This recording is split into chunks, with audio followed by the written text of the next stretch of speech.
Dairy products भी जो है वो नहीं उसको अवॉइड करना चाहिए, तो फिर कैल्शियम की कमी कैसे, क्योंकि जब महिला एक एज के बाद उनको बोन्स की भी दिक्कत होने लग जाती है, तो वो कैसे रिकवर हो पाएगी? ये बड़ा इंपॉर्टेंट क्वेश्चन है।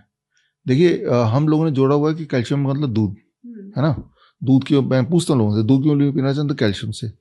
क्यों कैल्शियम? अब कैल्शियम को जोड़ा हुआ हड्डियों से कि हड्डियां मजबूत होंगी, ये तो बोल रहे हैं ना आप। जब आपकी कैल्शियम की कमी है कि नहीं कैसे पता चलता है? ब्लड से पता चलता है। तो ब्लड में कितना कैल्शियम है, हाँ, तो ब्लड में कितना कैल्शियम है उससे उसका कोई कनेक्शन नहीं है हड्डियों में कितना कैल्शियम है। मान लो आप ये जानना चाहते हैं कि मैं कितना अमीर हूँ, तो आप देखते हैं मेरे पर्स में कितने पैसे हैं। हो सकता है पर्स में 100 रुपये हो, लेकिन purse is not a representation of my total asset, है ना। जिस तरह से अगर कोई आपकी इनके आपके जेब से निकाल के पर्स देख के मैं पता करूंगा आप कितने अमीर हैं, तो गलत भी हो सकता है ना, क्योंकि उसके लिए तुम्हें बैंक जाके देखना पड़ेगा, सारे एसेट देखने में, तो असली पता चलेगी। तो ब्लड के एक बूंद से ये पता चलता है कि ब्लड में कैल्शियम कितना है, उससे ये नहीं पता चलता कि बॉडी में या बोन में जहाँ होना चाहिए वहाँ कितना है। तो पहले तो वो मिसलीडिंग टेस्ट है, नंबर 1। नंबर 2, अगर आपको लगता है कि दूध से हड्डियां मजबूत होती हैं या कैल्शियम मिलता है, तो घोड़े का हड्डी कैसी होगी? स्ट्रांग होती है। गधे की हड्डी वो भी स्ट्रांग होती है, हाथी की हड्डी वो भी स्ट्रांग होती है, गाय की भी स्ट्रांग होती है, भैंस की बड़ी बड़ी बड़ी स्ट्रांग होती है, आपको पता ही है। क्या वो लोग दूध पीते हैं? नहीं पीते वो लोग दूध। तो उनकी हड्डियों को कैल्शियम कहाँ से मिला होगा? पत्तों से मिला होगा। चुकंदर, पालक, इनके जूस पीजिए, वहां से कैल्शियम मिलेगा। दूध में कैल्शियम की मात्रा ज्यादा है, बट वो that is in unabsorbable form, right. वैसे तो कैल्शियम नाखून में ज्यादा होता है दूध से भी, तो नाखून आप काट के फेंक क्यों देते हैं? इसका पाउडर बना के पी लीजिए इसको। क्यों नहीं कोई करता है? क्योंकि ये एब्जॉर्ब नहीं होगा बॉडी में, कहीं कहीं अटक जाएगा, राइट, दिक्कत करेगा। तो जैसे मान लो कोई बोलता है कि मुझे प्रोटीन वाला हाई प्रोटीन डाइट चाहिए। सबसे ज्यादा दुनिया में प्रोटीन किस में होता है? एनिमल फूड से भी ज्यादा बालों में होता है। ये बना ही प्रोटीन का है। तो ये काट के आप इसका नूडल बना के खा लो, वो तो नहीं खाते, क्योंकि हमें पता है, जानवरों को भी पता है कि ये डाइजेस्टेबल फॉर्म में नहीं है। प्रोटीन तो है, जैसे ये लकड़ी है, दुनिया का सबसे ज्यादा कार्ब किसमें? लकड़ियों में होता है, सेलुलोज। लेकिन ये लकड़ी को पाउडर बना के बॉर्नवीटा की तरह कोई क्यों नहीं पी लेता है?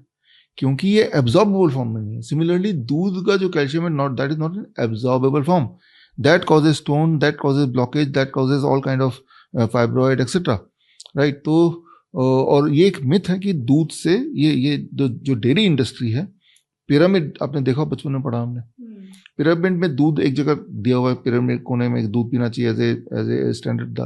वो जो दूध पिरामिड में आया है वो WHO में घूस दे के वो दूध की जगह बनाई गई है बाय द मिल्क इंडस्ट्री।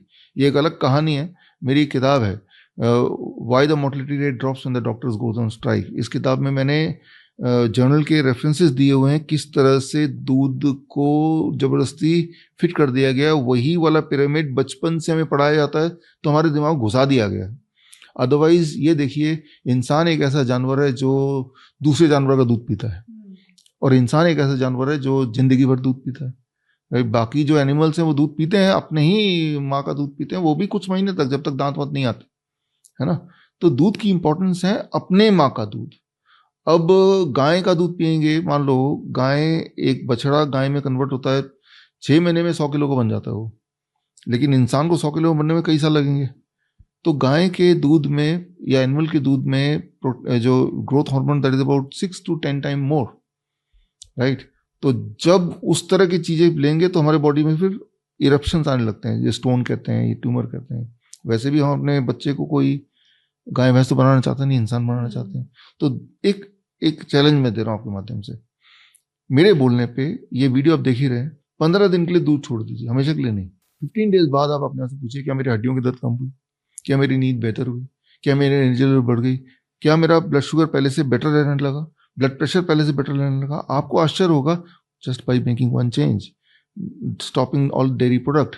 ये सारे बदलाव 15 दिन में आ सकते हैं।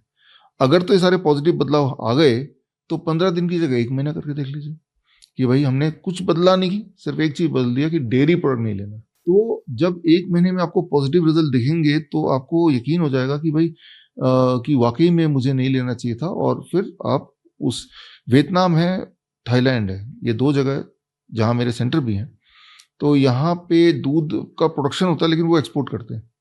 ये 2 देश हैं जहाँ पे हड्डियों की दिक्कतें नहीं है लोगों में, लेडीज में, जेंट्स में हड्डियों की बीमार लोग नहीं मिलेंगे, राइट। हर महीने मैं एक बार जाता हूँ वियतनाम स्पेशली, और डेनमार्क है, नॉर्वे है, ये वो कंट्री है जहाँ दूध बहुत पीते हैं। भारत में कोलकाता अगर जाएंगे, जहाँ पे मैं मूलतः से रहता हूँ, आप देखेंगे कि वहाँ पे डेयरी मिठाइयाँ इतनी चलती हैं, दही वगैरह सब कुछ।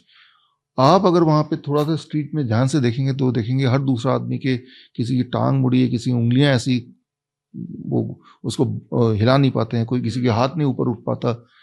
तो उल्टा है, dairy product causes bone disease, it causes the bone disease. बड़ी से बड़ी बीमारी का आसान से आसान इलाज घर बैठे ही हो सकता है। अधिक जानकारी के लिए कांटेक्ट करें nearest doctor BRC clinic @home।